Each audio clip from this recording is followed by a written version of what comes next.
Hola, I'm Heidi, and this is Humanity. Welcome to another episode of Humanity Talks. Di ba promise ko na itutodo natin ang girl power this month? And as promised, that will happen sa episode na to ng Humanity Talks. This series is all about breaking gender stereotypes. So last week, pinag-usapan natin yung anak ng aking mahal na friend since high school, si Amara. Siya naman ay jiu-jitsu champion. So if you haven't watched that episode yet, you can always go back to my channel. You can always go to my YouTube channel at watch the replay there. Nandun na, na-upload ko na siya doon. And sobrang amazing ng batang yan because bata pa lang siya, 16 years old pa lang siya, but she has already experienced a lot of awards or medals or belts because of her joining the jiu-jitsu. Grabe, sobrang amazing. And this week, sobrang another girl power episode because ang pag-uusapan naman natin ngayon ay tungkol sa basketball. Women's basketball. How is that? Di ba parang before, puro lalaki lang naman talaga nagbabasketball. Pero ngayon, nagiging open na rin tayo into women's basketball. Pero bago natin pag-usapan yan, guys, syempre, alam ko naman na merong isang team dito sa Pilipinas, di ba? Merong isang team dito sa Pilipinas na talaga namang very, very much visible when it comes to women's basketball. And hindi naman gagaling itong mga basketball players natin na to. Kung hindi dahil sa kanilang coach. Di ba? Alam niyo yan. Syempre, I know that the players would also agree that yung coach talaga merong malaking parte doon sa kung paano gumagaling itong mga basketball players ito. So, hindi ko na po patatagalin. I would like to introduce to you to one of my good friend also and also yung friend ko rin ng kanyang wife at siya rin ang coach ng aking anak na lalaki sa basketball nung prior pandemic, and I really hope matuloy na ulit yung anak ko dahil sobrang miss na miss niya ng basketball. Ladies and gentlemen, eto na si Coach Cholo! Hello! Hi Heidi. Thank you for having us. Oh my gosh, I'm so excited. First time ko nakausap si Coach Cholo ng ganitong datingan. Grabe, na-excite talaga ako, Coach Cholo. And, yun nga, no, as I was saying kanina, you are the coach of one of the greatest, talagang greatest women's basketball team here in the Philippines. And sa UAAP, isa rin kayo doon sa, nag-champion din ang La Salle, right? And that's under your wing. Diba? Diba? So, sobrang exciting. And hindi ko, bago natin pag-usapan, gusto ko muna pag-usapan natin yung tungkol muna sa'yo. Okay? Kasi syempre, mamaya na yung mga girls and with you, di ba? So, ikaw muna. Kasi ako, sobrang alam ko talaga na sobrang fanatic ka sa basketball na ultimo yung kasal nyo ni Agnes. Sa basketball court nyo ginawa. Grabe, sobrang wild talaga nun. Pero, sige, let's start muna.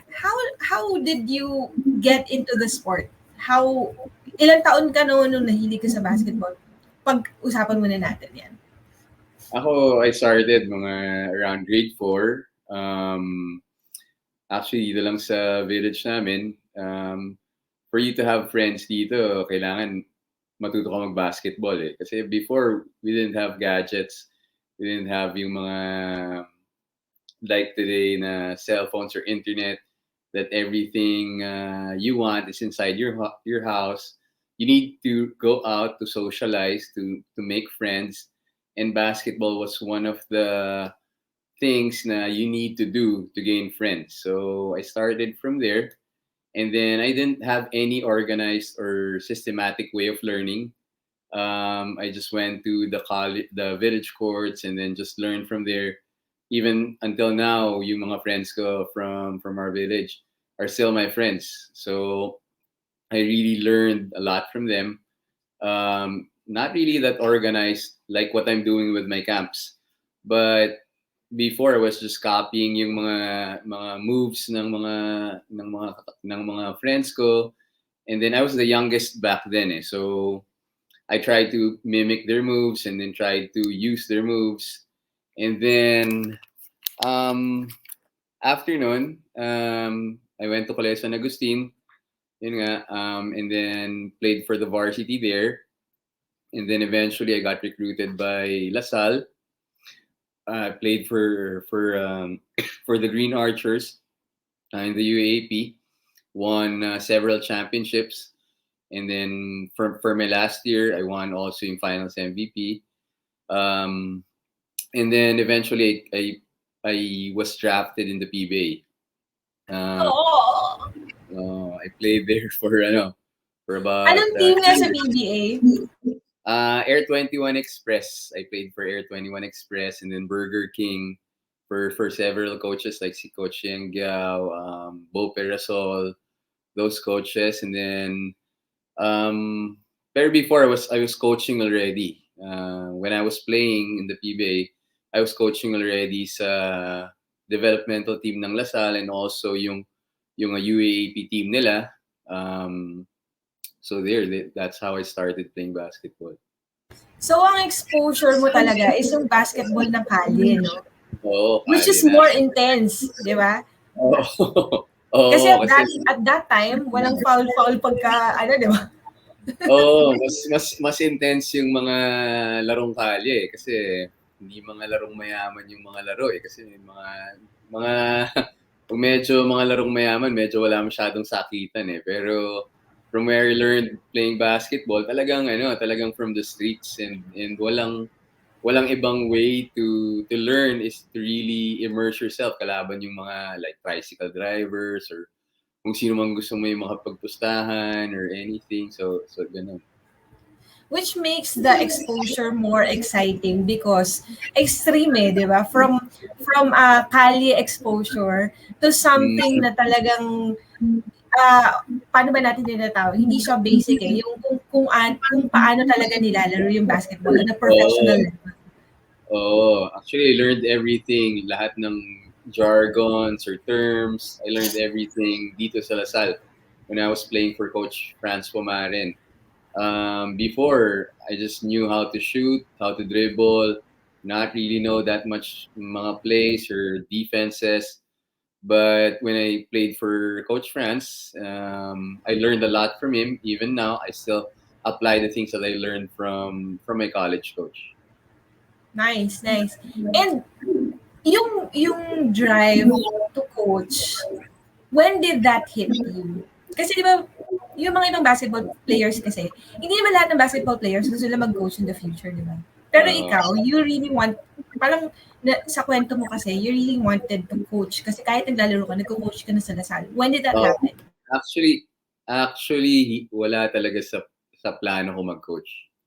I didn't plan to ang thinking ko lang noon I was gonna play professionally for mga 3 or 4 years. And then I would work in the corporate setting or in a school. Kasi when I was in college, yung OJT ka, I was a guidance counselor sa UP Diliman and then Reach International School. So, yun na yung thinking ko coming out of college. Pero after us winning the championship, actually it happened accidentally. We were in a party with sila with my coaches, si Coach Franz. And then out of the blue nagbibiro lang yung isa kong teammate si PJ Walsham na coach magko-coach na tong bata mo, gusto mag-coach nito. And then from there sinabi lang ni Coach Franz, sige, gusto mo ba? You go to yung practice ng Team B, ng Lasal. And then I tried it out kasi nga I was teaching also. So from there, the ball kept on rolling. I got the job for yung assistant coach for the Green Archers. And then before I was the assistant coach of the women's basketball team din. Under Coach Tyrone Bautista, yung former coach nitong women's basketball ng Lasal. And then, kasi I think it just came out naturally. Kasi my mom's a teacher. My mom's family is a family of teachers. So I was talagang exposed to their chill. Educating din. And I finished education psychology then.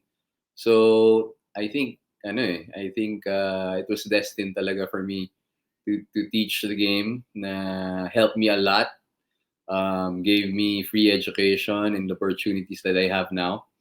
So I think it's just giving back kung ano yung binigay ng basketball sa akin. Aw, that's nice. Alam mo, as early as now, meron na tayong mga questions. So, ilalapag lang natin yung mga questions nila dito. Okay? So, from Yes. Jessie, thank you so much, Jessie, for watching. Jessie is here. So, a question is, Jessie, what's the hardest part to transition from previous university to La Salle? So, ano siya? That's from Siguro, CSA, right? oh, oh. College CSA, right? No. In La Salle. So, what's the hardest part now? High school ko is from CSA and then going to La Salle. It was a big step. The high school game is a very different game compared to a college game. Mas malalakas yung mga kalaban yung mga tao, mas malalakas yung mga players. And then mentally, they have more and a higher basketball IQ compared to high school players. And then coming from CSA na not really that structured, pagdating ko sa Lasal, coming from CSA na I was the star player doon, and then coming into to Lasal na you're just one of the role players and you need to start from the start again and make a name for yourself. It was a big transition for me. So pero I started from not even playing a single minute or a single second in the game. And then eventually, when I got yung rhythm of the game, yung gusto ng coaches ko, and the confidence that I needed to do things inside, eventually I overcame yung mga challenges na yun. And then it resulted to several championships in the UAAP. Nice. Saka yun yung yun yung parang malaking adjustment din on your part na parang star player ka sa CSA and then pagdating sa Lasal, parang teka muna, hindi ka pwedeng ma-start dito. Ganon, di ba? Tama. But at least naman din kasi you were able to redeem yourself and you were able to win some championships. Ang daming question ni Wendy. Sandali ha. Ito, wait lang Wendy ha. Si Wendy is my friend also and she's a regular viewer of the show. So what is your philosophy in coaching now? Ako philosophy ko, it's always yung basketball is a metaphor for life. So parang for me, if you're lazy on a basketball court, lazy in practices, malamang you're lazy in real life. And then also if you're making excuses on a basketball court, probably ganun ka rin in your real life or any situation that you're going to face. So for me, basketball practices and the sport is the same as life. So ang philosophy ko talaga na whatever you do on a basketball court, probably yun yung character mo and what you do in your real life. All right.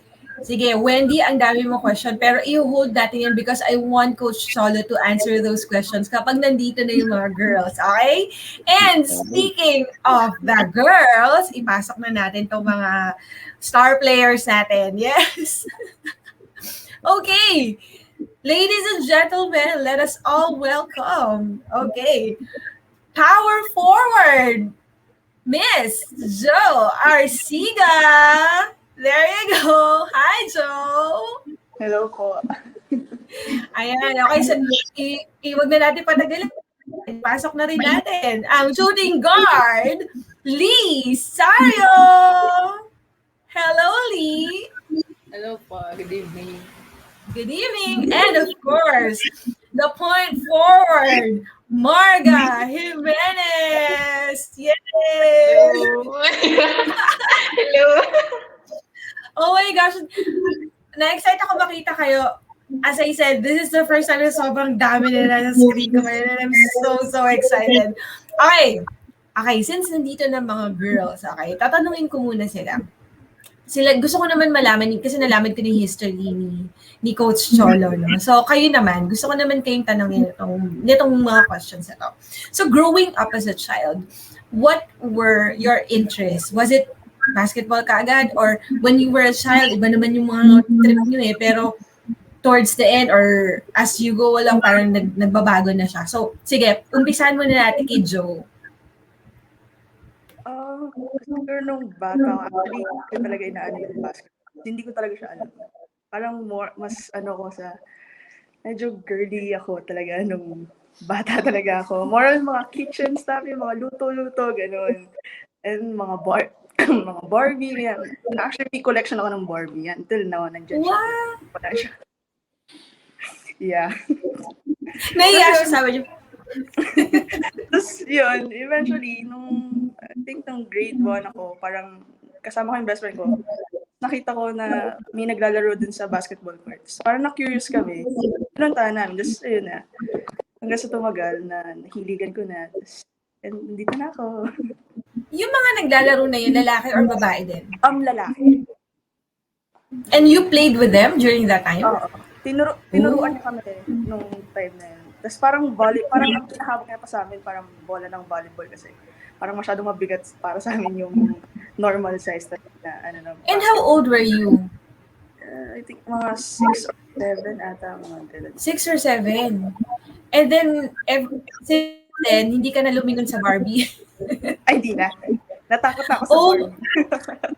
Okay. So, basketball na talaga after that. Nung nahilig ka. So, okay. Parang, nice. Love at first sight. Wow. Love at first sight. Pero during that time, ilan lang kayo na naglalaro ng basketball? Nung una, dalawa pa kami nung best friend ko. Babae din yung best friend ko. Tapos parang nung tumagal, parang ako na lang. So, dun sa school namin, ako na lang yung lalaro. So, parang ako, okay, lalaro tayo kahit yung mga lalaki, okay lang sa akin. Okay. And during that time, it was really hard for you to find someone na same gender as you na maglaro ng basketball. So, puro boys talaga yung kalaro mo na. Opo. Okay. Thanks, Joe. Tipuntahan naman natin si Marga. How did you start? Or ano yung mga gusto mo muna before bago ka mag-basketball? For me, it was the opposite of Joe. Hindi ako mahilig sa Barbies or stuffed toys. Mahilig ako sa, weirdly, yung mga toy guns, yung pellet guns. So, opposite kami ni Joe. And then, I was into music and art. So, I took piano lessons when I was younger. And mahilig ako parang play pretend na ako yung teacher. Tapos, tuturuan ko lahat ng tao sa bahay ng mga lessons namin sa school. And then, teacher-teacheran. Yeah, ganon. As in, may blackboard pa, yung binibili sa national na maliit lang. And then, I got into basketball because for PE, mix yung girls and boys, we had to make 2 free throws with ano yung maliit na ball, size 5, pang grade school. So we had to make 2 free throws in PE to get a high grade. And then, so syempre nakashoot ako, so medyo sporty. And then, sabi nung PE teacher, if I wanted to try out sa varsity team. I didn't know what a varsity team was. Like, no idea. So, sabi ng dad ko, sige, try mo yan. Papayat ka dyan. Kasi mukha talaga akong marshmallow before. Super chubby na maputi. Ganun. So, I tried it out. And then, pumayat naman ako nung time na yon. And then, that's when I started loving... payat lang. Payat lang. And then, I started loving the game. Because we started winning games when I was in grade school. So until now, luckily, I'm still playing the sport. So ikaw yung pinakamatagal din yung ikaw yung pinakamatagal ang exposure with the same parang women's team.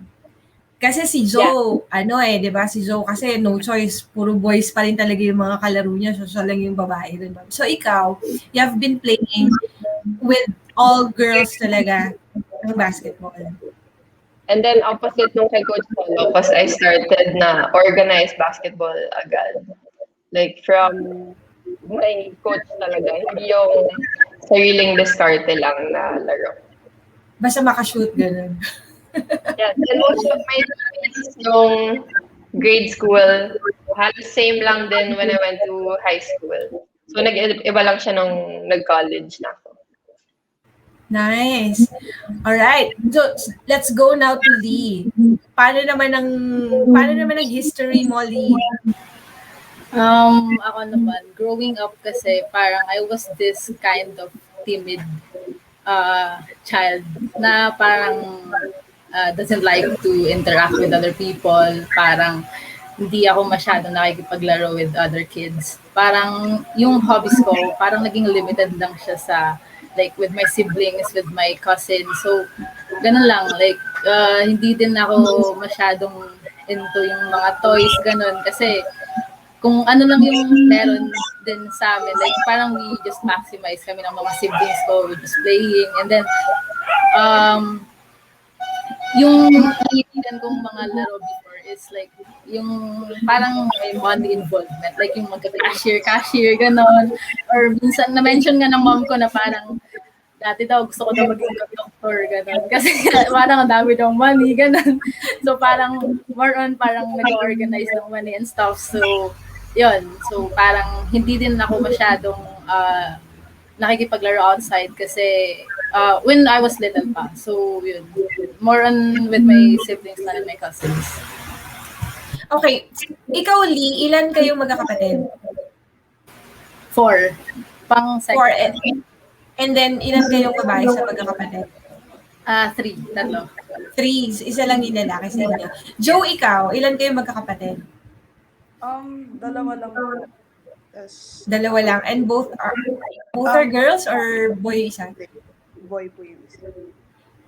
Yung brother mo, mahilig din mag-basketball? Opo, mahilig. Oh, so nag-1-on-1 kayo? Hindi, kasi masyado po siyang malaki. Okay. Scooter po siya eh. Talaga? What's your height? Sorry, if you don't mind me asking. 5'5". Oh! And magaling ka mag-basketball kahit 5'5 lang. Oh, diba? Ikaw, Marga, ilan kayo magkakapatid? 5 po. 5, and then you're the eldest. The rest are girls and boys, or ano, girls or... Four kaming girls, tapos bunso yung boy. Oo, isa lang. And sa inyo magkakapatid, walang iba naglalaro ng basketball, ikaw lang? No, yung sumunod sa akin, yan lang yung nag-sports. So far, volleyball naman siya. Volleyball naman siya. Kaya ako nako-curious kasi di ba pagka mga magkakapatid, kapag naglakihan na, it's really hard to find a common ground na sa mga laro, di ba? So, like, kay Zoe, tinatanong ko kung paano ka nagba-basketball, nagwa-one-on-one ba kayo? Kasi parang ang fun nun, di ba? Kapatid mo yung kalaro mo sa basketball and you get to know each other's play, di ba? So, pwede nyo copy. So, okay, since kayong tatlo, all girls kasi kayo, di ba? And you've been exposed to basketball. And that kind of concept is not the usual eh. Kasi what we know, pag basketball lalaki talaga yan ever since, di ba? But since you were able to break the gender stereotypes at a very young age, were there discriminations along the way? What were the challenges para i-pursue nyo talaga yung basketball during the time na pinapursue nyo yung pag-basketball ninyo? Sige. Ay, sorry. Magtatawag ako. Sige, si Morgan naman ngayon.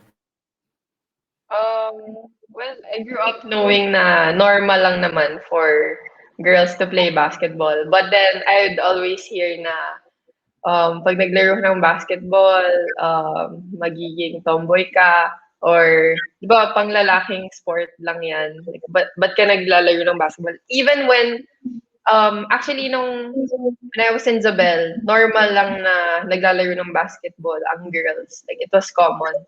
But when I went to college, I had an interview as a freshman about myself. And then the one who interviewed me was 2 batches higher than me. And then I mentioned na I was part of the team. And then she said, what? My women's basketball team yung DLSU. So, ako yung na-weirdohan sa kanya na, oh, hindi mo alam yun. Medyo weird. So, that was one of yung mga moments na hindi ko makakalimutan. Kasi, knowing na I'm going to college na, dapat mas normal na siguro yung idea na nagbabasketball ang women's. But it was the opposite. So, that's for me pa lang. So, yun yung memorable experience mo ng challenge. No? So, ikaw naman, Lee, ano naman yung memorable experience mo ng if you were ever discriminated or kinwestiyon yung pagkagusto mo sa basketball, babae ka? For me, no, parang along the way, wala naman so far na naging discrimination same as Marga. Kasi siguro factor din na when I started playing basketball, yung school namin is kasi parang champion, like always, in the whole Davao region. I'm from Davao pala. So, in the whole Davao region, so yung team namin yung always nag-champion. So, parang yung impression ng mga tao is parang wow, magaling, or wow, parang part siya ng team na to. So, entering the sport, parang walang parang masamang notion na wag ka dyan or kasi parang men's sport lang yan, ganun. Tsaka also siguro factor yung parang other people parang didn't thought na parang mag-excel ako sa sports. Kaya parang wala din silang comments, ganun. Nice. Ikaw, Joe, meron ba? I think meron, pero hindi ko lang kasi sila masyadong napansin. Parang, okay, pag may sinabi ka, parang pag may sinabi sila sa akin, parang ilalabas ko lang sa tenga ko, okay, bahala kayo dyan, basta ako maglalaro ko. Pero pag parang meron ata yun, parang, kasi since ako nga lang yung babae, kasi ako lumaki, puro lalaki din mga kasama ko. So parang sila, sige, tara, laro ka, ganyan. Pero pag parang pupunta na kami yung dadayo, parang kasi diba, dayo, yun yung mga dayo-dayo. Pag parang nakikita na, uy, may babae, parang inaano nila ako na, marunong ka ba maglaro? Di ba, hindi naman yan. Parang nasa isip ko na, okay, sige, tara dito, laro tayo. Magpakita ko sa'yo, kaya ko. Hindi lang kayo, parang ganun. Kaya parang, yun, nilalabas ko lang talaga yung mga sinasabi nila. Kaya hindi ko masyadong pinapansin. Tsaka lalo nyo nagagalingan kapag ka, di ba, parang there's always an urge to show them. Di ba? Na ganun. Coach Cholo, sige, babalikan natin itong mga questions ni Wendy kasi maganda to. Maganda yung mga questions ni Wendy dito. How do you deal with discipline issues and offenses?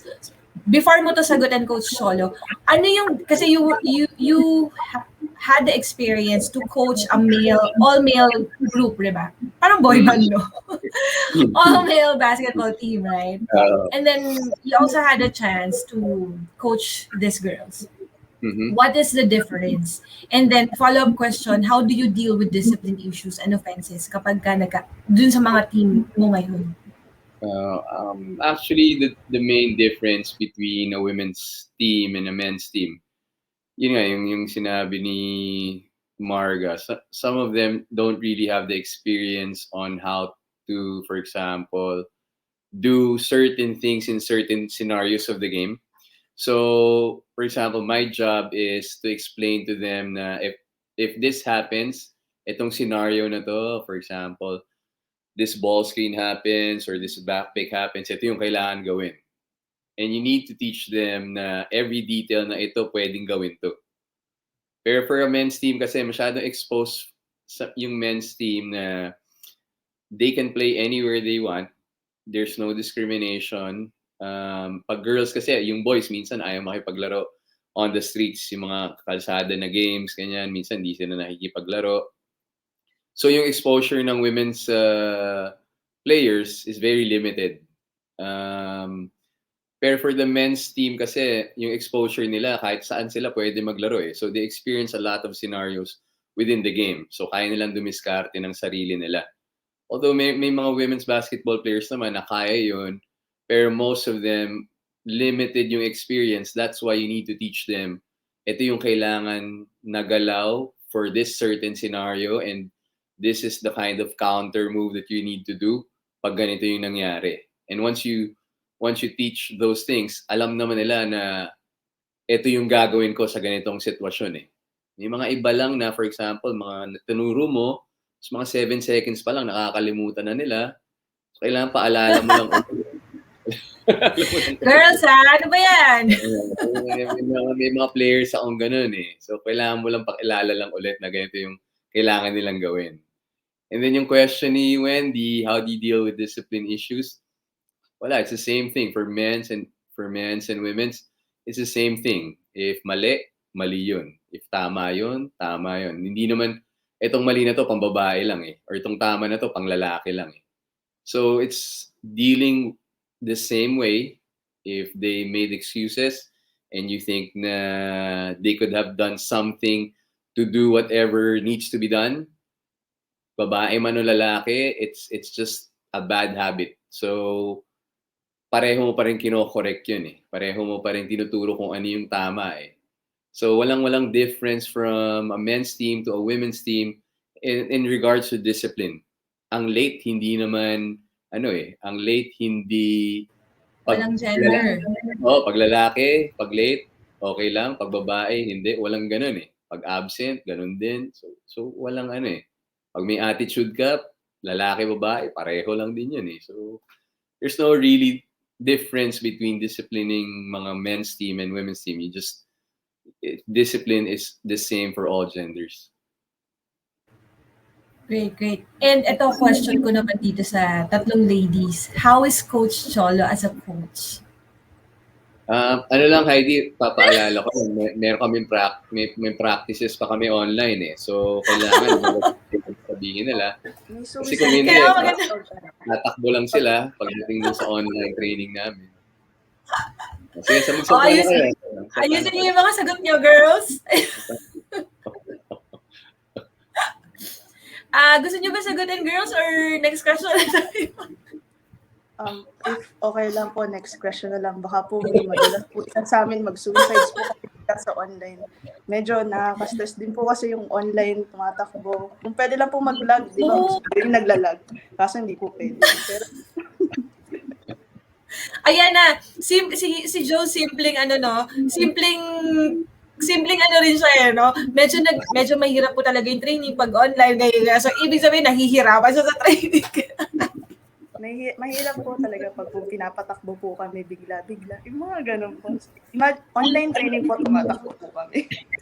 Nakayunis ako, paano kayo mag-training online? So, tumatakbo. Pareho pa rin. Sinasabi mo lang yung paano ko? Sige nga, kwento ka. Parang, kasi yung mga sa camps ko, ganun din eh. So, you demo certain skills na kailangan nila in a real face-to-face games, and you break it down how to do that move. And then, when you combine it, parang real game situation, actually, it's the same thing eh. Mas detailed nga actually online, mas detailed kasi you really need to break down yung move instead na pag face-to-face kasi minsan nakakaligtaan mo to really look at the details of the move. Pag dito kasi, nakikita mo sila isa-isa, ito yung ginalaw nilang mali, makikita mo eh.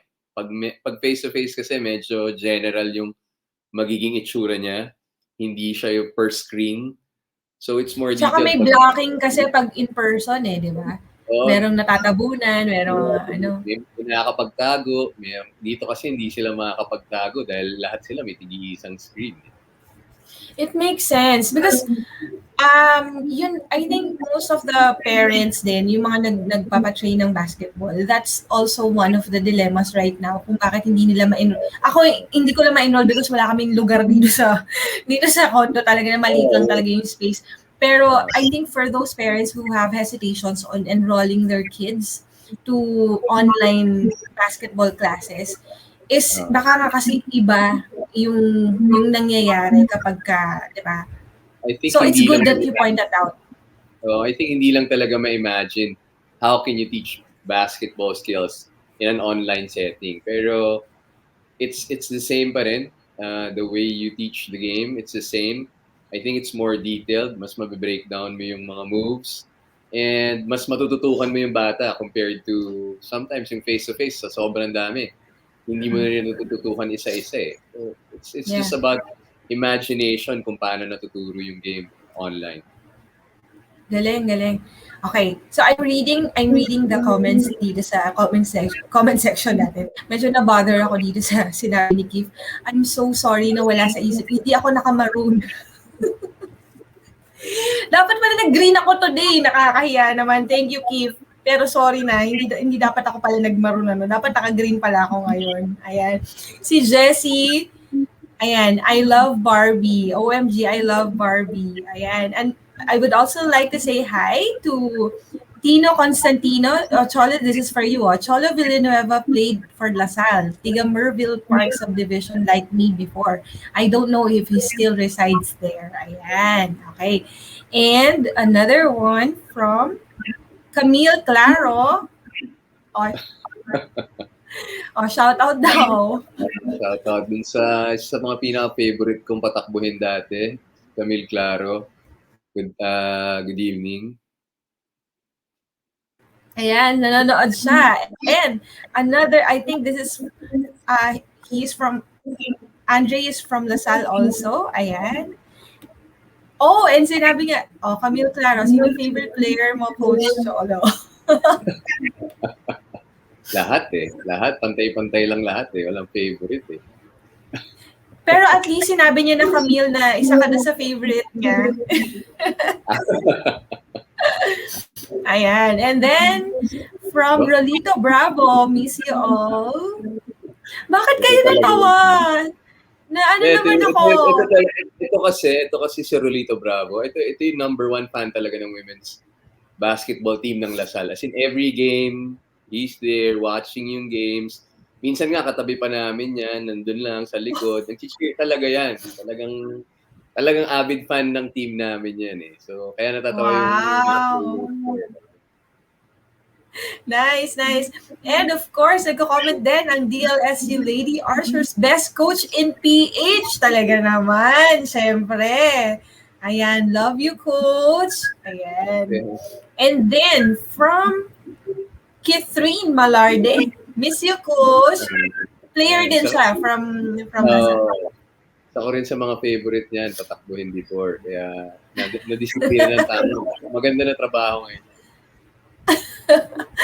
Wow, and si Ameng Torres. Hello, Ameng. Ayan. And then, Coach Cholo lang sa kalam, di ba? Tama. I love Rolito. Bravo. Love na love namin yan. Sabi ni Vic Hapin. Ayan. Yan. Thank you so much for your comments and your engagements. And Angel, love you, Coach. Pogi mo po. Sana all. Di ba? Parang ayan. Thank you, guys. Ayaw nila ate. Players ko rin yun eh. Talaga? Namimiss na siguro nila tumakbo, no? Ayan. Wait.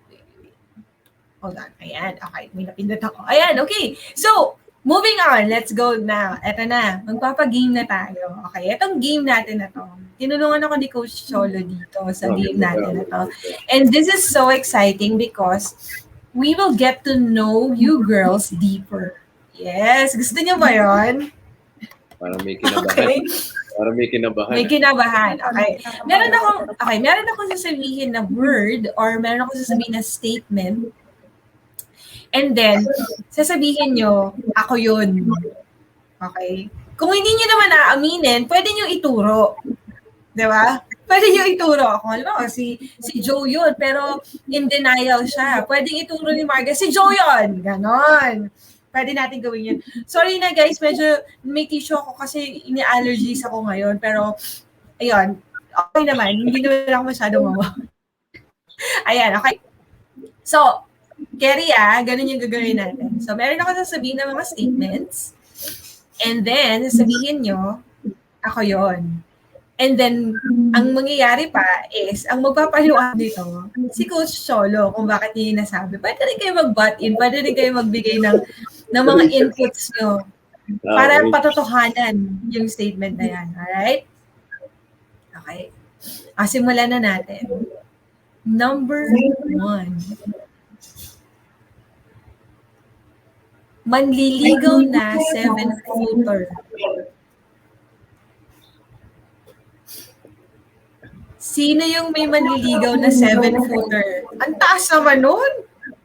Mataas Aamin ka, talaga yun. aamin ka. Hala, walang umaamin.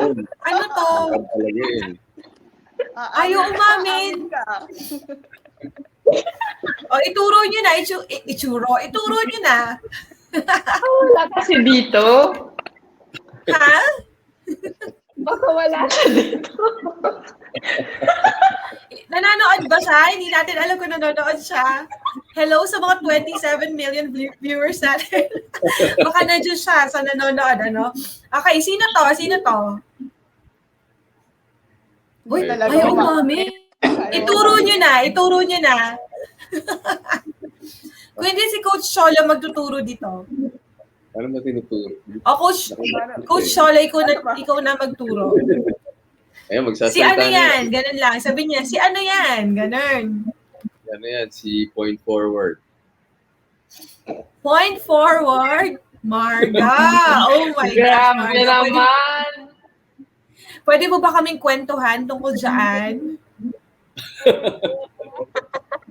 Kwento mo na. Nahiya siya. Marga, ikaw magkukwento nito kasi pag hindi ikaw nagkwento, si Coach Cholo ang magkukwento nito. Wait, clarify ko lang yung topic. Di ba gender stereotypes? Hindi love life. Coach! As I said, di ba? As I said, chill lang tayo dito. So, hindi masyadong serious. So, game. Pwede ba natin pagkwentuhan yan? Sino naman itong 7-footer? First letter lang ng ano. First letter lang yung kwento. First letter lang para blind item. Gabi po Dela maliligaw, Salle ba Coach. ito? Ano lang, close friend lang. Gabi. Close friend pala. Naging close friend ko because one of my teammates, si Chai, may cousin siya. Tapos, yun, mutual friend. Naging mutual friend. Tapos, mutual friend pa rin. Tapos, yun, naging ka-close ko. And then, yun na. Masaya tayo. Woo! So, hindi pa sinasagot? Ay, wala na ata. Pwede na ako mag-mute. Mag-mute na po ako. No, alam mo, Marga, to your point na sinabi mo, di ba breaking gender stereotypes to? Because you also mentioned kanina na merong mga sinasabi kasi na kapag basketball, mga tomboy lang yung nag-aano dyan, di ba? Mga naglalaro, di ba? You also said that a while ago.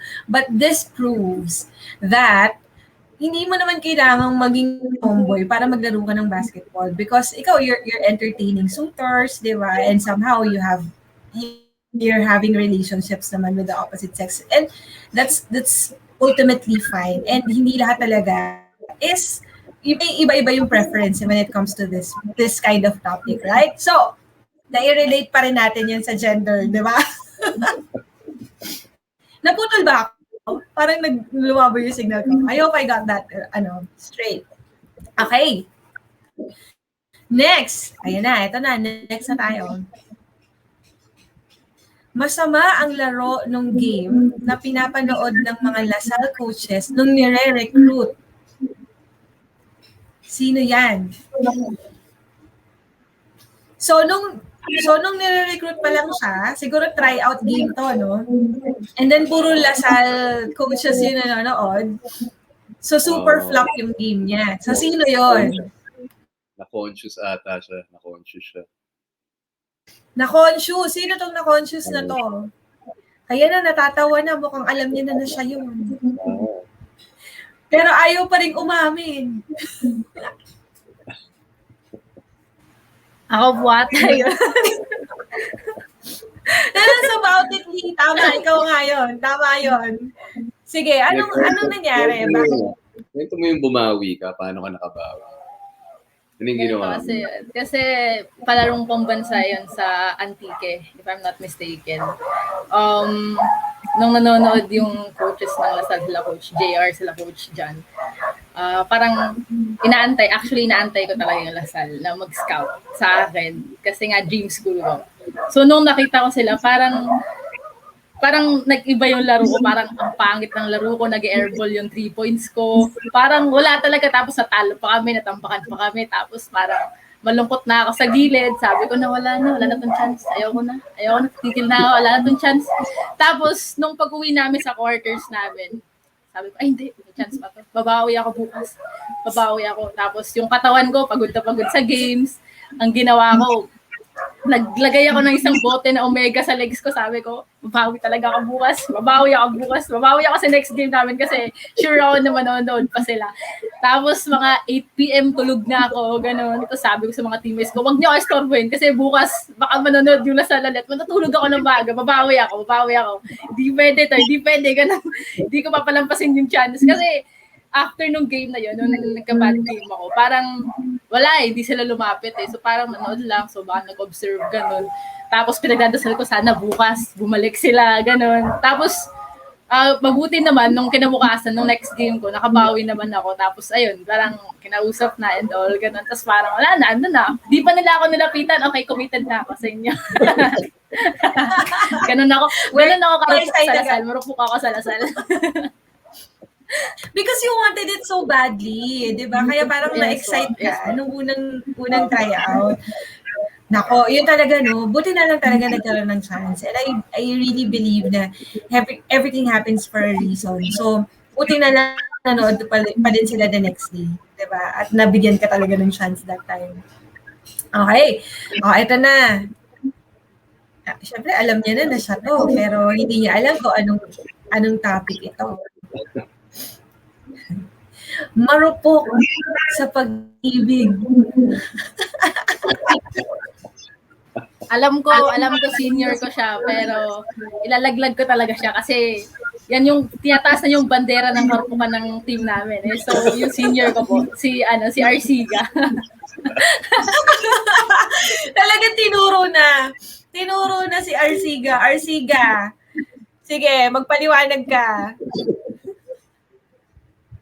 Hindi ko po alam kung paano ako magpapaliwanag kasi medyo totoo po eh.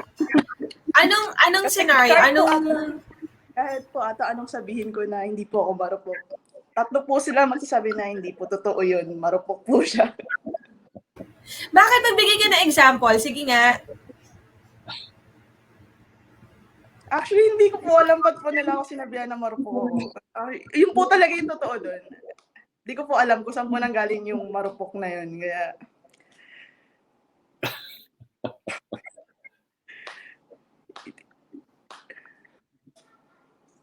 Supportive po yung teammate namin. Si Ameng po. Shout out po kay Ameng. Correct. Hindi siya nakapagpigil. Talagang sinabi niya na totoo yan daw talaga. Okay. So kung hindi mo alam, may paliwanag kung bakit ka marupok. Sige, itatanong ko kala Coach Cholo kung bakit marupok parang siya. Parang gusto ko na po pala magsalita. Actually, ang nagbansag talaga yan, yung mga namin, yung mga supporters ng team namin, yung mga tumutulong sa team namin, si Tito Trish, si Sir Andoy, saka si Sir Eric eh. Pag nakikita nila si Joanna, talagang laging sinasabi, marupok, ganyan. Kasi,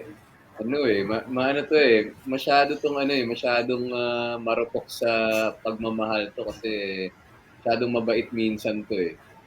Minsan, kunyari, kahit wala siya sa bahay niya, patitirahin niya sa bahay niya, yung mga ganung bagay, parang ganun. Yung oh my gosh! Kabait sa mga kaibigan niya. Ganyan yan. Grabe, parang naglilingunan sila, oh. Parang sinasabi ni Joe, tama na, coach, tama na. I miss Heidi. If recommend po kayo na friend kay Joe, very friendly po kasi siya. Baka may mga magtanong po sa inyo kung may interested sila kay Joe, ganun. She's very approachable. Yeah, very approachable. Oh, Bakit bilang parang live love naman life tayo, yung usapan? Bakit bilang ganun? naka-live naman tayo, so guys, narinig niyo po, coming from Marga, si Joe po ay available. So if ever you want to be in a relationship, libre po tayo. Ayan, libre talaga binenta na, no? Ayan, ang dami nagko-comment dito sa ating Revelation Challenge. Okay, okay, eto, wait. Okay, sabi ni Chrissy, Bettina. Hi, Bettina. Si Bettina, kilala ko si Bettina. Kasama siya dun sa ano, di ba? Kasama siya doon sa Cholo Camp. Hi, Bettina. Ayan. Shout out sa'yo, mami ko, Lisario. Yan. And then si Margazay, si Susan Ali El Haddad. Okay, nag-hide daw siya. Sigs Rica Plaza, I will save your question because that is also one of my questions towards the end of the show. Gustong-gusto ko yan tanong na yan. Yan talaga yung gusto kong itanong din kay Coach Cholo later on. We'll flash that later. And, ayan, and then, nice one, Margs. Ako na lang mag-reveal para si Aming, parang ang dami niyang alam, ano. Gustong-gusto niya talaga. Sana sinama natin siya talaga dito. Ayan. Oo, revelation ito, Wendy. Ayan. Aming, totoo yan. Saksi ako sa lahat. Ako na lang po magsasalita. Talagang gusto-gusto niya. Ayan. And then, sabi ni Camille Claro, sino yung nag-date sila tapos yung babae, yung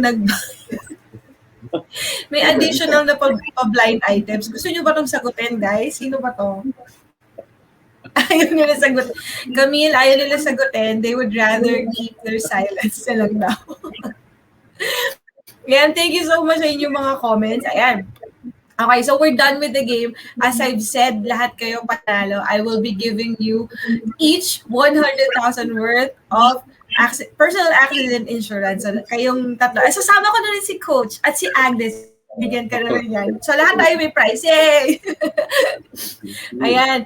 Okay, so, this is my question to Coach Cholo. Ito rin yung question kanina. Let's flash it. Let's flash the question from Ziggs. Okay. How do you see the women's basketball in the future here in the Philippines? Because in the US kasi there's WNBA na, diba? Mhm. Here in the Philippines kasi, yung NBA kasi, there was an attempt to make our own version of NBA, but somehow, hindi siya talaga, parang hindi siya naging forceful as the one na kay PBA, di ba? But how do you see, since now that we are introducing women's UAAP, women's basketball, how do you see women's basketball in the future here in the Philippines? Actually, yung awareness of women's basketball, I think it increased immensely with yung Philippine team winning yung SEA Games. I think for us winning the first gold in the SEA Games gave yung awareness to the Philippine basketball landscape na there's women's basketball. And then yung forming that Gilas program and then exposing them to different out of the country leagues, I think is doing great for women's basketball in the Philippines. And then also additional to it is yung WNBL, the first pro league for women's basketball. It would give first great exposure to yung women's basketball players na before the highest level of basketball na pwedeng mapaglaruan ng women's basketball players is the UAAP. Now there's a higher goal to achieve playing pro. Hopefully this continues in a couple of years, several years down the road na mag-survive yung league na yun kasi it's going to be big for not only for women's basketball but yung national team natin. I think as long as the national team has an open mind to get the best players in the country and being open to any type of player any school, I I think sky's the limit for women's basketball here. So it's just up to first the national team to do what they're doing, and hopefully they create awareness, and it would do great for women's basketball in the Philippines. Great. That is so exciting kasi nakikita ko din doon sa whenever we go to Cholo Camp before with my son, nakikita ko din may mga babae, no? May mga babae as early as young as parang mga nasa mas Oo, bata mga pa nga bata yata pa. sa 13 years old, di ba? Mga babae, they are already exposed to that kind of Oo. Mm. that is so exciting. Sana nga, no? Kasi parang, and sana masustain. Di ba? Sana, Like, oo. like magkaroon din talaga ng PBA version yung mga women's basketball naman in the future. And I'm so excited kasi, Maraming potential, yes, go ahead. madaming potential basketball players, women's basketball players in the Philippines. It's just about tapping yung talent na yun, not putting politics into it, not putting your own agendas into it, and just thinking about Philippine women's basketball per se. Para we're just gonna keep moving forward from where we are now. Great, great. And did you know, guys, that we have come to an hour already? Sobrang ang tagal na pala natin nag-uusap. No? And I am down to my last two questions to all of you na to. To all of you na to, okay?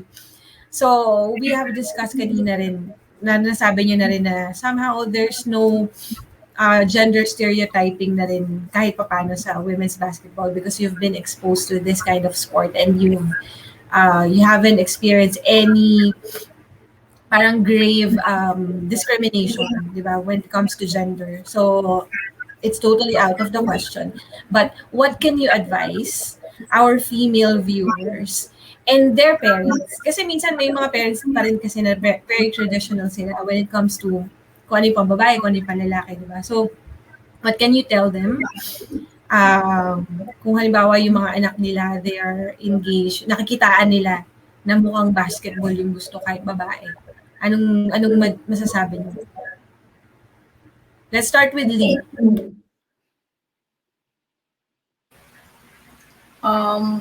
One advice I could give to all the parents out there, maybe they should stop believing and seeing those negative notions pagdating sa women in sports and try to realize na there's something more in it.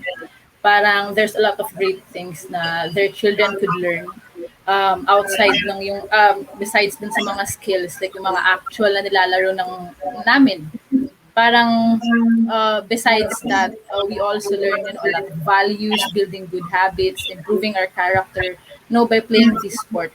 Hindi naman siya limited lang dun sa paglalaro or yung nakikita nila dun sa loob ng court. Parang there's a lot of great things na pwedeng matutunan dun sa paglalaro ng sports. Okay, thank you. And how about you, Marga? For me, I think that parents should allow them to get exposed to sports, especially when it's the opposite gender dominating it. Because there's a lot of gains you can get from playing sports, kahit not varsity. Like, it builds your character, it shapes the way you think about pressure and challenges, and you get to learn how to be disciplined. Like waking up, like for us, waking up really early, every day, 6 times a week, just to get to where we want to be, like what we want to achieve. And gender isn't a big factor, and shouldn't be a big factor for people when they look at sports, because like how it is in the Olympics, it's females playing in the weightlifting sport, and then a female also in boxing. So it's not just what we usually see, and men also participate in gymnastics. So you'll never know what potential your child has if you won't let them take the first step. So that's what I just wanted to say. And thankfully, my dad allowed me to play basketball before. He was the one who pushed me. Thank you, Dad. Naku, Dad. No? Nice, nice. And how about you, Joe? Akala ko gusto mong finale, Joe, eh. Kaya naman. Nawala. Hindi ko po alam kung ano nangyari. Biglang nawala, tapos nag-lag. Kaya medyo nagpapanik na ako kanina kasi wala po ako naririnig. Alright. Sige, how about you? What would be your advice dun sa mga batang babae, and yung mga parents nila? I think nasabi na ata nila Morgan yung mga gusto ko sabihin. Pero for me, siguro my advice lang, if you really love the sport, parang okay, go. Laruin nyo lang. Parang don't mind yung mga sinasabi ng mga tao sa surroundings. So, kasi if parang inano nyo yun na parang pinasok nyo yun yung masyado nyo, parang dinadown, parang nadadown kayo. Parang mas lalo kayong mawawalan ng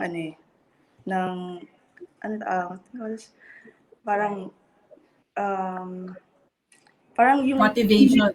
Yon, that one, na maglaro you love the game So, syempre, di ba? Kahit anong sabihin nila na panglalaki lang yan or no, hindi. Ngayon, nakikita naman ngayon na marami ng mga female athletes na sumisikat and pinapakita talaga na kaya nilang maglaro talaga. Siguro sa parents, siguro just continue to support them lang. Parang just be there for them. Wag niyo masyadong parang restrict kasi usually pag nagre-restrict dun medyo nag-aano yung mga bata parang rebelde ganyan, di ba? Kasi yung mom ko parang ever since kahit alam niya na panlalaki yung basketball, parang andun siya, nag-support talaga siya sa akin. To the point na kahit ako minsan parang ayoko maglaro, siya mismo muntikan niya na po akong palayasin ng bahay kasi ayoko pong pumunta ng training kasi po hindi po ako nagising. Vaseline, binato niya po sa akin para lang po mag-training ako. Yung sakit naman. Vaseline talaga. Ganun po siya supportive sa akin na tumayo ka dyan, mag-training ka, tayo, maglalaro ka. Yeah. Great. And Coach Cholo, ikaw naman, ano namang ma-advise mo sa ating mga viewers?